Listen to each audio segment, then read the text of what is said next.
Oh, Tapi oke. maksudnya secara garis besar si cryptocurrency ini khususnya si Bitcoin ya, mbahnya dari segala kripto. Welcome to CTC, a professional team for our money.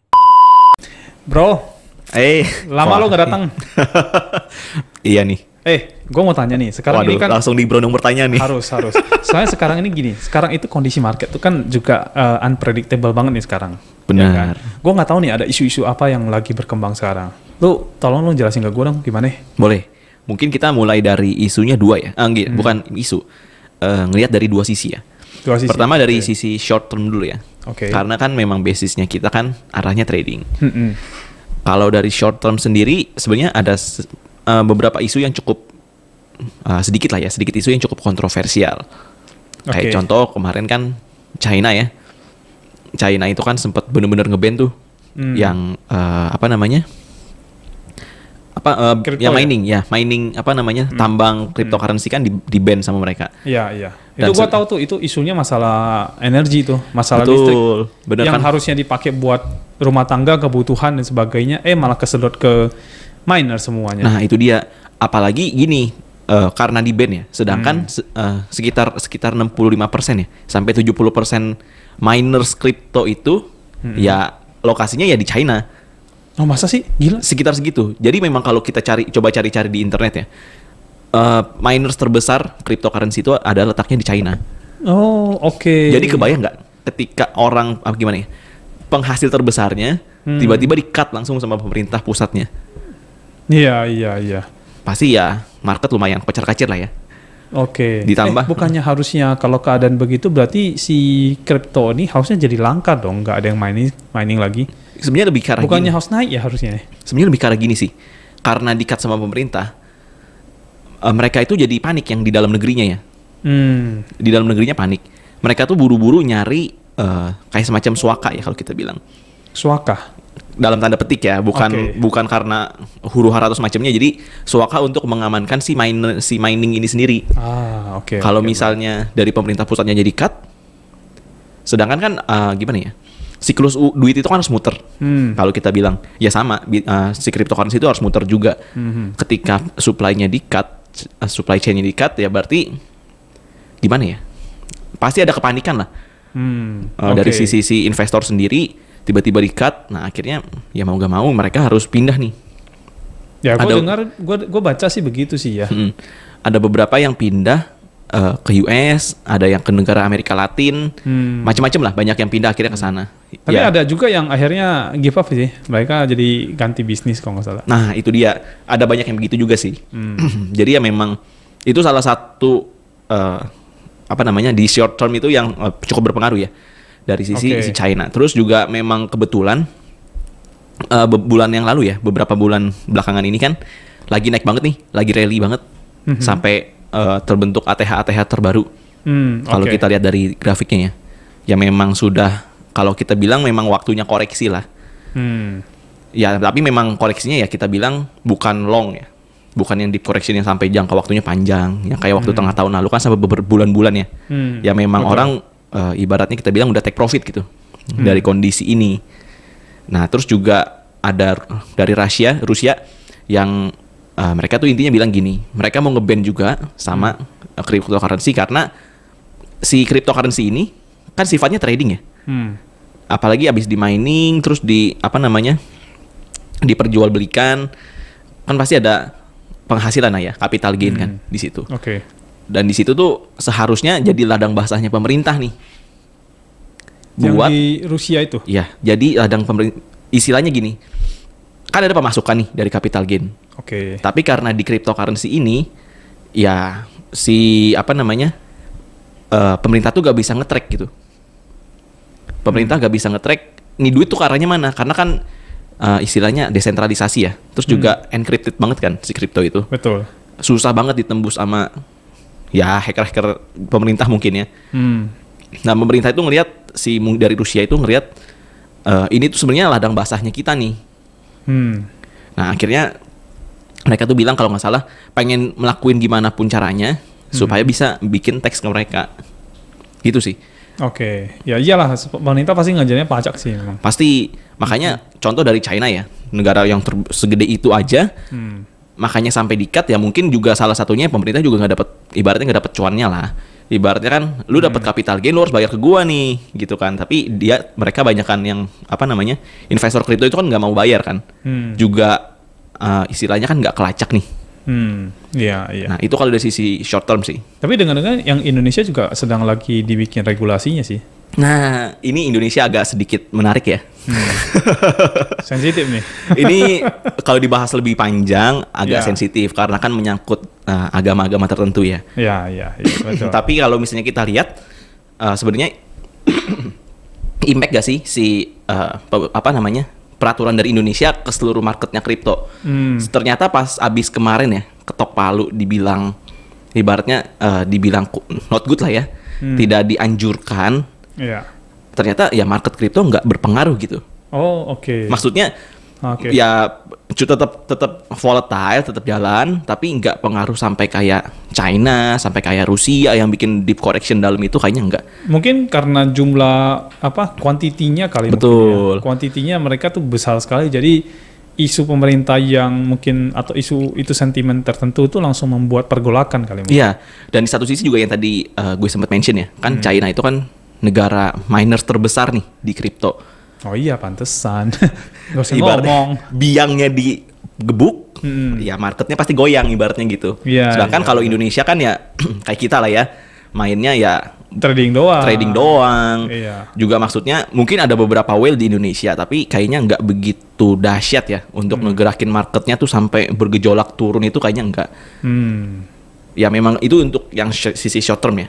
Kelihatan sih kalau misalnya kita untungnya kripto ini ya tadi ya yang seperti podcast sebelumnya kita bahas ya, dia kan desentralisasi. Betul. Jadi memang si pemerintah itu bikin peraturan apa yang maksudnya sisi ekonomi secara global belum tentu begitu impact gitu sama si kripto ini sendiri.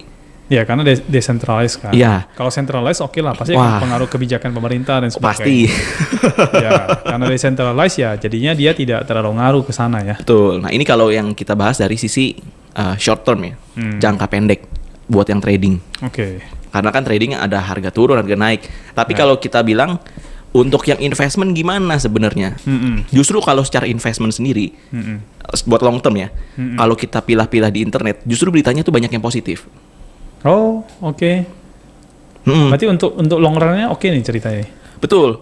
Buat long run-nya itu ibaratnya orang bilang itu ini cukup saat yang tepat ya, karena kan lagi turunnya lumayan jauh nih.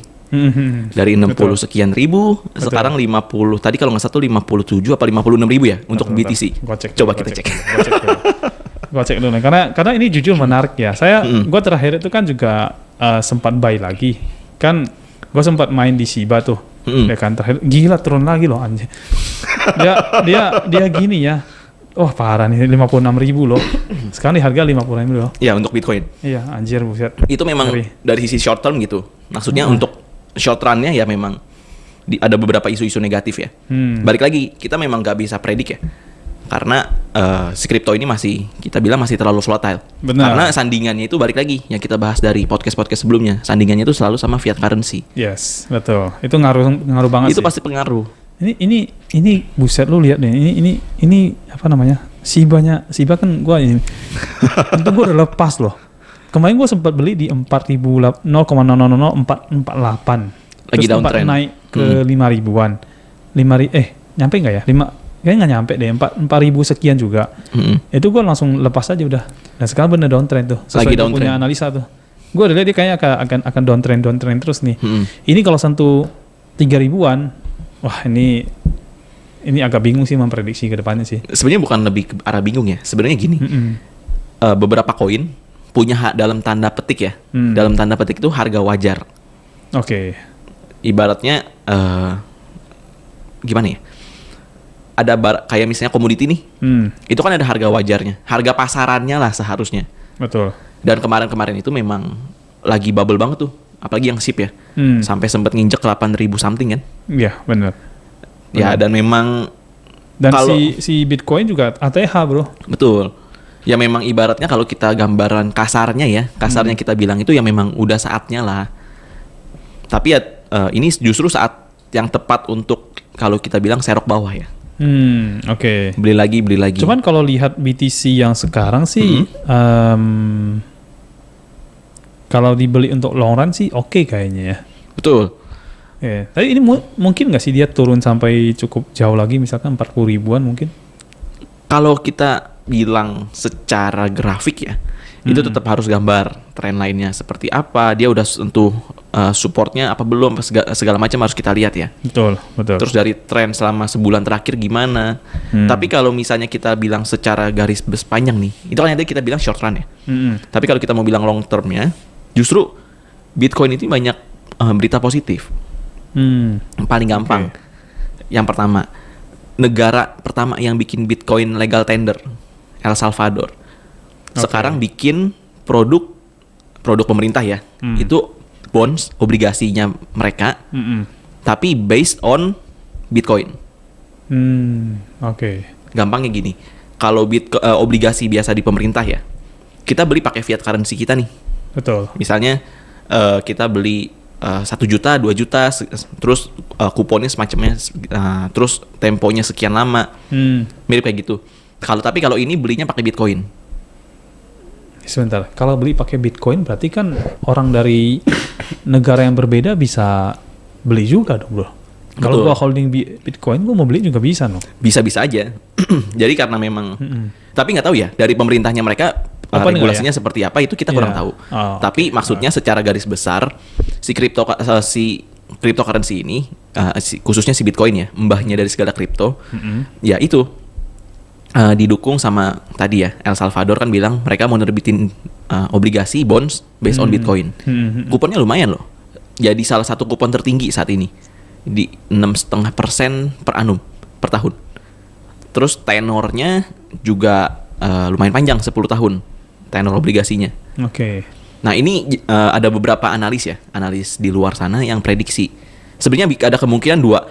Pertama, si El Salvador memang benar-benar butuh duit nih karena dihajar pandemi ya. Di satu sisi juga bisa jadi underlying kalau misalnya Bitcoin itu sebenarnya koin yang kuat. Bahkan sampai sebuah negara aja nerbitin obligasinya mereka based on Bitcoin. Nah itu dia. Jadi sebenarnya memang ada dua itu. Terus ditambah lagi biasalah ya, si El Salvador kan welcome banget lah ya sama si itu cryptocurrency.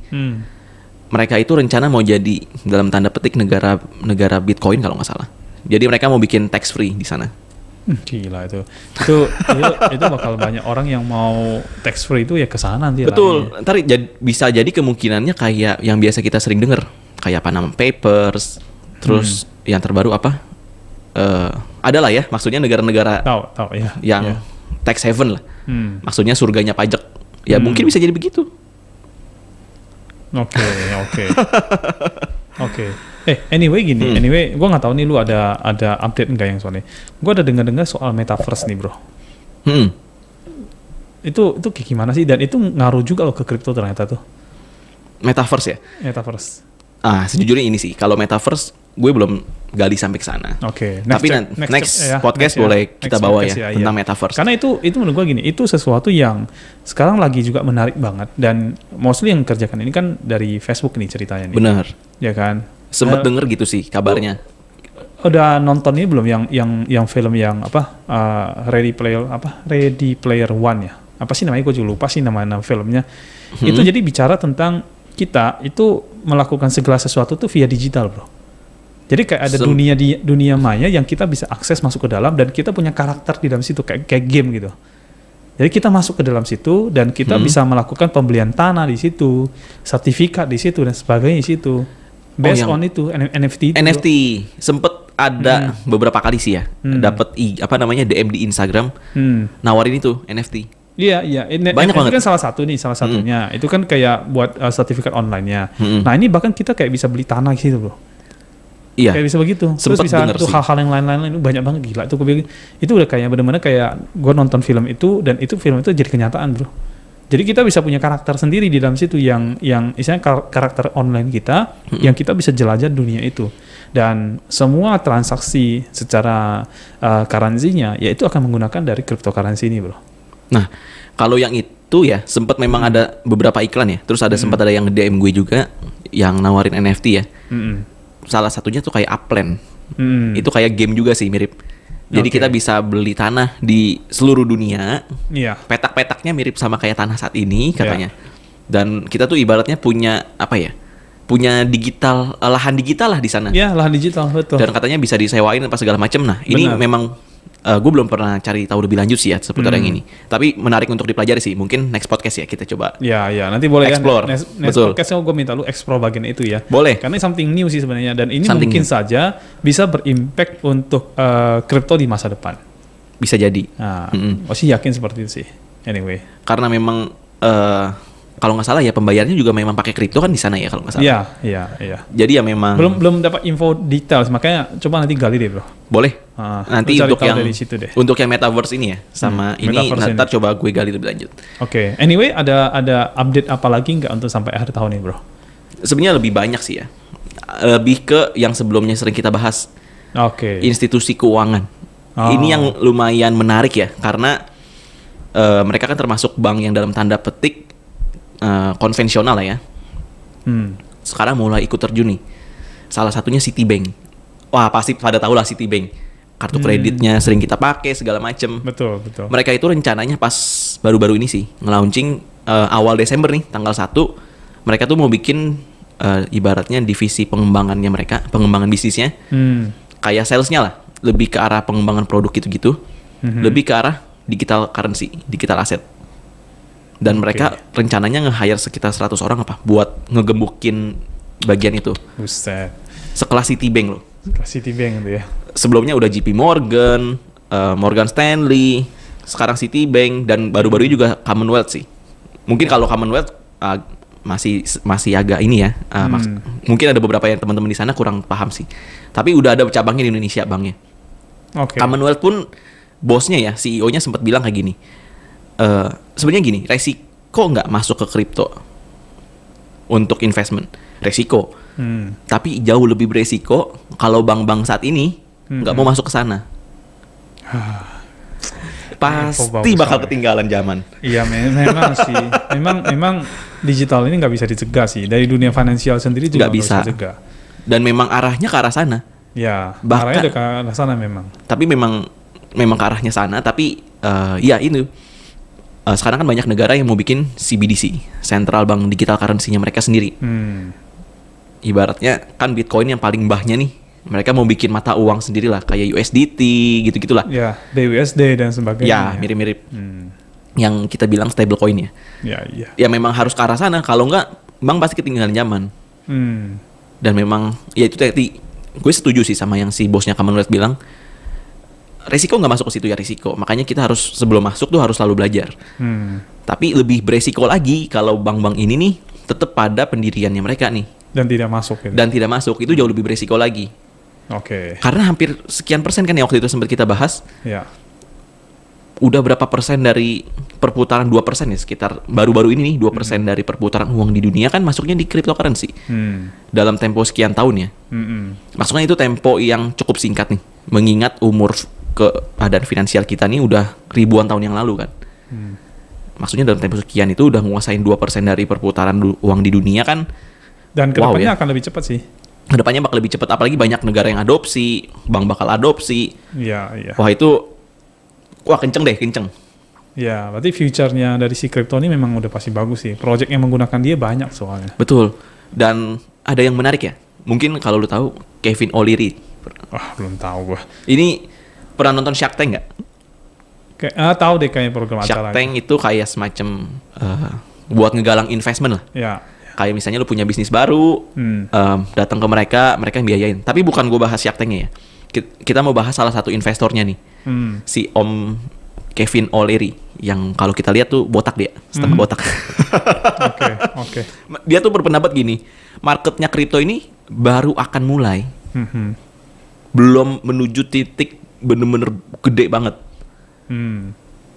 Ya sih, bener. Baru akan mulai nih. Nah makanya kalau kita ngomongin long run ya, buat long runnya sebenarnya ini masih bagus, masih sangat potensial sekali. Ya tapi ya kalau ngomong short term ya gitulah ya. Yang tadi kayak kita sempat bahas juga, pemerintah masing-masing negara tuh pengen bikin CBDC-nya mereka sendiri. Ibaratnya ibaratnya lu kan nggak mau diatur gue nih, ya gue juga gak mau diatur sama marketnya lu gitu, kasarnya. Iya, benar. Makanya kalau kita ngeliat short term ya pasti masih bakal bergerak terus lah. Tapi untuk long run memang tetap kripto ini masih permulaan kalau orang bilang. Bahkan si Kevin O'Leary bilang pun ini mah tuh masih permulaan gitu. Dan dia kalau nggak salah ya sempat baca beritanya itu mau nambah exposure-nya dia nih. Sebelumnya kan 7% ya. Dari total aset dia mau naikin jadi sekitar 20% dari total asetnya ke dalam cryptocurrency ini. Kebayang nggak untuk sekelas dia yang duitnya nggak ada serinya? itu termasuk whales tuh bro. Termasuk whales. Iya. Dari yang sebelumnya 7% naik ke 20%. Ya, berarti long run memang sih bagus banget sih kalau kripto sih. Memang tidak salah sekarang kita ada di bidang ini, industri ini ya. Iya. Tinggal kita ikutin aja progres ke depannya sampai mana, bro. Anyway, ada lagi good news yang berikutnya. Good news sih sebenarnya banyak ya di luar sana. Terus juga kalau kita lihat ya, si kripto ini mulai bergeraknya mirip kayak bank. Maksudnya bank itu kan sistemnya, lu ngumpulin dana nih dari masyarakat. Terus lu juga lending. Ya, dikreditkan. Nah ini sekarang juga banyak yang begitu sih. Ya, staking salah satunya itu bro. Ya, terus juga kayak tadi kan si El Salvador bikin obligasinya mereka, dan beberapa bank ada yang bikin gitu juga sih ya. Tapi bukan bener-bener literally bank sih, kayak lebih ke arah perusahaan biasa ya. Mereka bikin ya itu buat lending. Jadi mereka ngumpulin dana. Ibaratnya kan kalau kita beli kripto, ya sebenarnya awal tujuan mulanya itu kan ya buat hedging nilai uang kita kan. Kita beli 1 juta, ya harapannya 1 juta itu nanti sering berjalannya waktu ya naik terus. Tapi ada juga yang sistemnya kayak lending tadi. Lu kumpulin deh ke gue bisa kasih lu ibaratnya bunga dalam bentuk kripto juga. Tapi ya itu nanti gue akan lendingin si kripto ini ke beberapa ya institusi ya perorangan apa semacamnya. Nanti lu bakal dapat bunga. Gitu. Lebih ke arah sana sih. Dan memang benar kayak tadi beberapa orang bilang, ya memang ini baru startnya nih. Baru basis startnya. Ya itu balik lagi ya. Karena masih startnya, ini masih saat yang tepat nih buat kita join. Ya even ya, kalau kita bilang market sampai sekarang nih, yang short termnya ya memang masih dihajar beberapa isu-isu negatif. Tapi untuk kedepannya panjang, oke sih. Ya wajar lah, karena kan ini masih baru ya. Dan gue juga setuju sih dengan namanya siapa nih? Kevin siapa namanya? Si Kevin tadi ya, si Kevin Sharp Tank gitu. Dia bilang memang ini masih starting ya. Starting artinya memang masih banyak pergolakan dan udah pasti pola kontranya tinggi, ya kan. Betul. Tapi anyway, komunitasnya udah besar banget. Yang pasti udah banyak banget. Yang trading juga udah banyak banget. Bener. Holding dan segala macam. Jadi sebenarnya nggak butuh waktu lama sih kalau gue sih. Even kita bicara 1 dekade lagi deh, 10 tahun lagi kemudian, gue rasa udah berbeda banget sih dan sekarang. Yang uniknya ya, pas si El Salvador umumin mereka mau bikin obligasi based on Bitcoin, ada beberapa investor kawakan lah ya di luar sana prediksi kemungkinan dalam tempo 5 tahun sampai 10 tahun ke depan Bitcoin itu bisa rilis ke 1 juta USD loh katanya. Buset. Prediksinya ya. Tapi kan kita nggak bisa tebak nih prediksinya seperti apa. Gue harus beli dulu sekarang. Kalau benar-benar itu terjadi. Tapi itu kan kalau misalnya memang benar-benar sampai kejadian ya nggak ada yang tahu ya. Sama kayak ini dulu. Aja 1 miliar rupiah aja kalau tembusnya udah luar biasa. Luar biasa. Sebenarnya nggak ada yang bisa nebak nih. Kemarin kan kemarin udah 800 sampai 900 jutaan nih kalau nggak salah. Udah balik ke posisi semula awal tahun lalu ya. Awal tahun ini sorry. Awal tahun Januari itu kan sekitar 900-an nih. Terus bulan akhir tahun ini November pas yang ATH 68.000. Sekarang memang lagi koreksi sih. Koreksinya tapi juga nggak sedalam sampai setengah harga gitu nggak sih. Tapi udah mulai koreksi ya pasti bakal naik lagi sih kalau misalnya banyak isu yang positif ya. Tapi ini kita ngomong long run ya. Sebagai sarana hedging. Tapi kalau ngomong dalam short termnya ya gitu. Karena pemerintah itu ya balik lagi yang tadi kita bahas ya. Pengen berlomba-lomba bikin digital currency mereka sendiri. Ibaratnya dalam tanda petik identitas mereka lah. Jangan sampai kalah sama yang produk saat ini ada. Kalau nggak salah yang terakhir di Indonesia juga pengen bikin itu kan CBDC-nya mereka sendiri. Belum dapat info tuh. Kalau nggak salah ya. Lu coba kali deh. Kalau yang ini terakhir itu kan yang tadi ya ada beberapa institusi agama tertentu di sini kan yang ngeban. Ya. Tapi ada yang juga bilang sebenarnya Indonesia tuh pengen bikin juga katanya. Tapi kita nggak tahu nih perkembangannya. Apakah memang beneran bakal dibikin, apakah memang enggak, ya kita nggak tahu. Ya, kita tunggu aja lah. Yang penting kita crypto believer. Karena memang untuk lah. untuk long run-nya memang masih bagus sih. Ya. Tetap ini gue sih percaya sih. Gue sih percaya kripto ini bakal akan jadi mungkin aset digital ke masa depan dan currency juga maybe ya. Betul. Maybe karena ini tidak ada urusannya dengan bagian pemerintah centralized. Memang gue sih yakin gini, pemerintah akan berusaha bagaimana carapun untuk meregulasi ini. Benar. Ya kan? Tapi tidak bisa dilepas bahwasannya si kripto ini kan sendiri kan decentralized. Selama lu oke, gue oke, ya udah kita jalan. Itu dia. Gitu. Tetap balik lagi sih.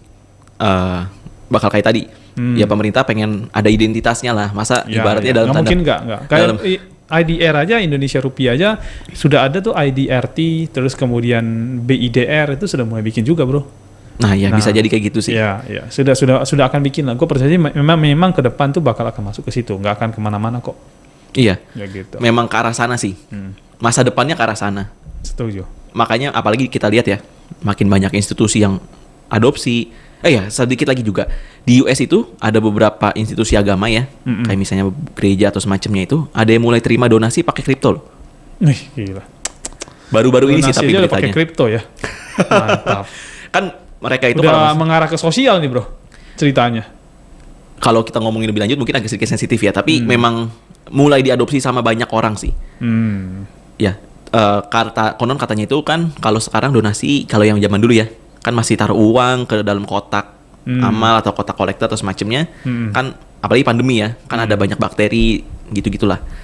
Nah, mereka tuh makanya open ke kripto ini sebagai donasi. Yeah. Ibaratnya tinggal transfer juga anonim kan? Iya benar. Kan kalau kita transfer via bank ada namanya nih, Arianto nih, Lorenzo nih. Iya. Kalau kripto kan walletnya, wah hurufnya acak banget tuh. Iya betul. Huruf kapital, huruf kecil, angka. Panjang banget lagi. Panjang lagi. Iya. Udah ya mungkin itu salah satunya mereka mau terima donasi itu ya dari sisi kriptonya. Ya betul. Tapi ya memang gitu. Untuk masa depan, untuk kedepannya ya, untuk long run ini memang masih benar-benar permulaan, belum menuju titik jenuhnya. Oke, fix. Gua holding lah habis ini. Betul.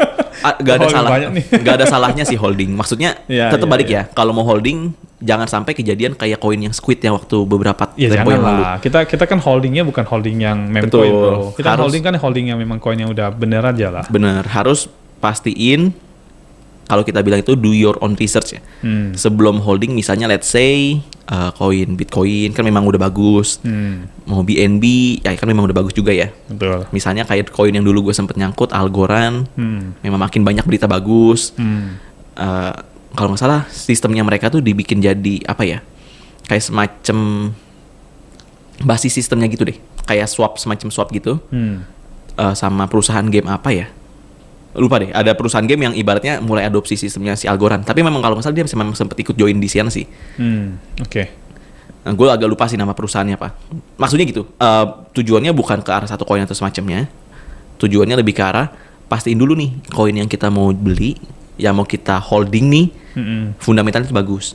Betul. Jangan sampai kejadian kayak Squid. Karena kasihan banget ada beritanya di China ya. Orang itu ya mungkin kan pendapatan per tahun mereka kan mungkin ada yang kecil juga, ada yang gede ya. Kalau nggak salah total tabungan mereka tuh tabungan orang ini 28.000 sekian USD. Dia full all in di koin Squid.